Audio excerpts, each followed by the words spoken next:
Today we're going to talk about 6 of the major mistakes that I see online entrepreneurs make when they're getting started with their online business. Let's do this.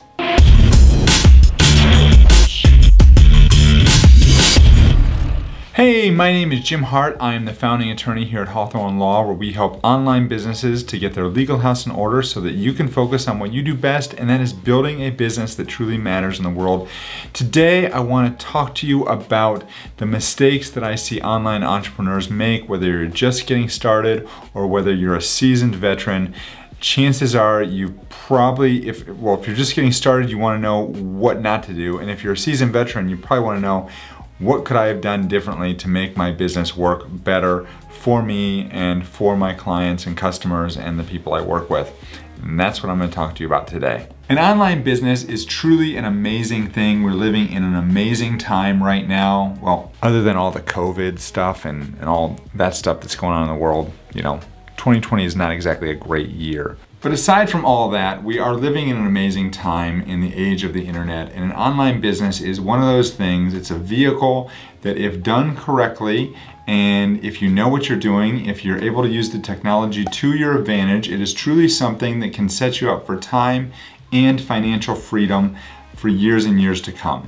But on the other hand, if it's done improperly, it can leave you depressed and disappointed and afraid to ever start a business ever again, and just really suck away many of the years of your life. Now, did you know, I was doing some research today and I found, I think I've talked about this in another video, but I looked it up just to make sure this statistic was correct, that 90% of online entrepreneurs fail within the first 4 months of their business. That's 120 days.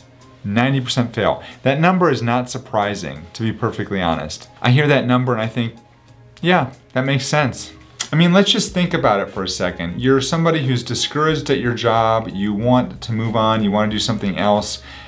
You've heard about a lot of people that are making money with online businesses, doing affiliate sales, podcasters, bloggers, yada, yada, yada, whatever it might be. You hear about people that are successful and you want a piece of that. You want to get into that. What a lot of people do, the 90% of the people that fail do, is they start working towards a business. They come up with some sort of idea of something they want to sell, of the way they're going to make money online. And what happens is 4 months is about the amount of time it takes for that idea that they had up here to just kind of fizzle and die. And that's when their business fails. Now, I think there's a number of reasons why those businesses fail, and it's not just because your idea died, there's other reasons as well. I think for starters, a lot of people probably have pie in the sky ideas about what it means to run and build an online business. They think it's something that they can just set up a website and then leave their computer running and come back in a week and they've made $1 million, and that's just not the way it works. So along those lines, a lot of other people think that they just don't need to invest the time it takes to build a successful online business. What most people don't see when they see successful online businesses is they don't see all the time that people spend working the late hours, working the early morning hours, working around their kids' schedules and their normal day jobs and everything else they do to build this business. And that kind of dovetails nicely into the last mistake I see people make that fail in those first 90 days, and that's just they just don't have the right mindset for how they're going to build that business and how it's actually going to work. They think it's going to be easy. It's not. They think that every idea they're going to try is going to work.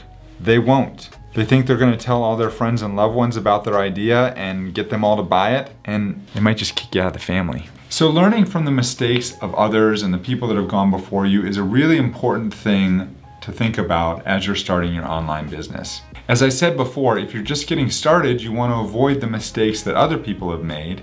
And if you've been in business for a while, you want to be able to look back, debrief, and say, you know what could I have done better to make this business work or work faster? So some of you might be aware that yesterday I ran a webinar. Actually, I ran 2 webinars. It was a really long day. I started the day around 4 or 5 in the morning, getting everything ready for the webinar. I held the first webinar at noon. I held the second webinar at 7 o'clock at night. And by the time I got home last night, it was close to 11. It was pretty late. My wife wasn't too happy about that. But what most of you probably don't know is that in the course of running that webinar, I actually kept track of about 18 different statistics There's actually a little bit more than that. But there are a lot of statistics that I've got on a Google Drive spreadsheet that I look at, that I track for every single promotion I do. And with regards to webinars in particular, I track things like the number of people that signed up and registered, the number of people that showed up, the number of sales I made compared to the number of people that showed up, the earnings per lead, conversion rates, and just a lot of other statistics. And I do this because when I go back and look at this webinar in a snapshot at the end of this promotion, the webinar actually is going to be promoted through the end of this weekend. But when that promotion ends, I want to go back and look at this and say, how did this do? What statistics was I doing well on? What things did I do poorly on? And what can I make improvements on going forward to the next webinar, which incidentally is going to be October 7th, link down below if you want to check that out. So I would say that not knowing your numbers is a huge mistake that people make when they are starting their online business, especially if you're running promotions, you're doing webinars, you're doing challenges, you're doing different things like that. You need to know your numbers so that you can make improvements and tweaks as you move forward. And also, this is especially important if you are paying for advertisements to drive traffic to your funnels and your offers and things like that. But there are so many other mistakes that I see people make when they're starting out with their online business. And I put together a list of about 6 or so. I realize I've already talked about like 4, but I've got like 6 more. And these are more from the people that I talk to on a daily basis, that I do strategy sessions with, the online entrepreneurs that schedule time to meet with me, and what I hear from them and what they're going through. The first mistake I see people make is waiting too long to launch. I actually got an email from somebody yesterday who said they loved my webinar. They didn't want to purchase the product yet that I offered at the end of the webinar because they just weren't quite ready to move forward with their online business. And that's completely fine. You know, online business isn't for everybody. But if you've got it in your mind that you really want to start an online business, but you're failing to put forth the effort you need to get that business going, then that is a mistake. Now, this second mistake is something that I see all the time from people that call me up for strategy sessions, and that is their business is not solving a burning pain.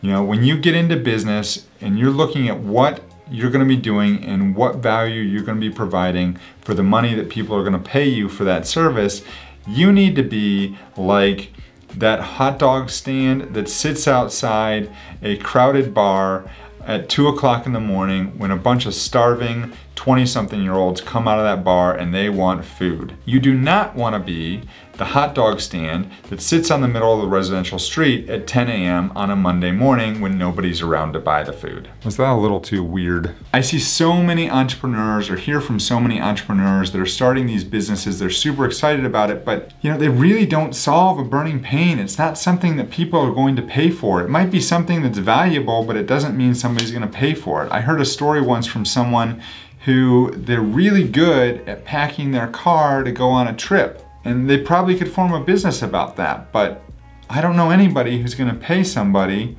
to teach them how to pack their car so that they can go on a trip and get a couple inches more room in the back of their Honda Pilot. And along those lines, so these are people that are building businesses about something they're passionate about but nobody else cares about. There's a lot of people that build businesses around something that will actually earn money for them, but they're not passionate about it. And if you're not passionate about the business that you're getting into, then it's just, you're doomed for failure from the get-go. I'll give you a good example. With my online business and building Hawthorn Law and what I've done with this, I am passionate about online business. I love entrepreneurship. I love talking about the law. I love all this stuff that surrounds building an online business legally. And I could talk about it for hours. And I could talk about YouTube for hours. All these topics I love talking about, which is why it's really fun for me to start a business around these type of topics. If I hated online business and I hated being a lawyer and I hated YouTube, how many times do you think I'd be posting videos online? Probably not too much. which would lead me to the next mistake, which is I wouldn't be taking any action. And that's a mistake I see from a ton of people. They've got this great idea, these lofty goals of what they want to do, but then they spend all their time researching and learning and taking courses and doing all these things, but not actually taking any action that's going to move them forward to their goals. And I'll go back to the webinar that I conducted yesterday as another example. Oh, and by the way, if you're watching this video today, when I published the video, the webinar was actually 2 days ago. You know, it would have been really easy for me last month in August to just put off the webinar and say, you know what, I'm too busy right now with too many things with my law firm clients and everything else. I don't have time to do a webinar in the middle of September. But that would have gotten me nowhere. Instead, now I've got this webinar under my belt. I've got statistics that I can use to learn from what I did well and what I didn't do well, and I can move forward and schedule the next one. Again, October 7th, link down below. Okay, which leads me to the next mistake, which is one that I will be honest, I am guilty of. It's not a mistake that is gonna doom your business, but it's definitely one that you need to pay attention to, and that is not hiring help to help you when you need it. I'm at the point right now where I'm getting busy enough through making the videos, through doing the webinars, through creating the courses, through everything I'm doing, through the legal clients that I have, that I probably need some help to get me in line and help me do the things that I really shouldn't be doing in my business. Instead, right now, I'm getting up at 4 in the morning and staying up till midnight doing all the work I need to do. But that is not a long-term vision for success, and I'm going to need a virtual assistant relatively soon. In fact, now that I'm thinking about it, I'll probably post on YouTube when I'm ready to do that, because maybe one of you want to be that virtual assistant. So not hiring help when the time is right is another huge mistake I see from entrepreneurs. Which leads us to the last mistake, and that is not starting at all. If you're out there and you're watching this video and you're thinking, man, a lot of that really resonates with me, and I really would like to start a YouTube channel, or I really would like to start a blog that talks about whatever it is I like to do with my spare time. You know, the only thing you can do is get out there and start. You have to just do it. And you don't have to start everything and finish everything in one day. There's always gonna be a to-do list of things that you need to do for your business that is not gonna get done. That's just the way it works. But what you need to do is, if you've got an idea, go and journal about it, write it down, get it down on paper, make some goals of what you wanna do. Make daily goals, weekly goals, monthly goals, quarterly goals, annual goals of where you wanna be in a week, in a month, in a year from now. And start working towards that. Go out there and use some free software like Asana or ClickUp or just a journal, and make a list of things that you think you're gonna need to do to get this business going. And you just gotta get going and start doing it. Now, you've heard all the mistakes I talked about in today's video. If you don't do these things, does that mean you're gonna be successful as an entrepreneur? Maybe, maybe not. But I will tell you that if you address some of these issues and you pay attention to some of the things I talked about in this video, you're going to greatly increase the chances that you're going to take some action and you are going to have some level of success. And once you have that first success, it's all the more easy to get going and have the next level of success. And once you're there, the sky's the limit on what you can do for you and your business and just the world in general, because I want you to have some impact as well. All right, if you like what I'm talking about, here's another video I talk about with entrepreneurship. I hope you enjoy that, and I look forward to seeing you in the next video. Take care, folks, and have a great day. Oh, go Browns. Big game this weekend.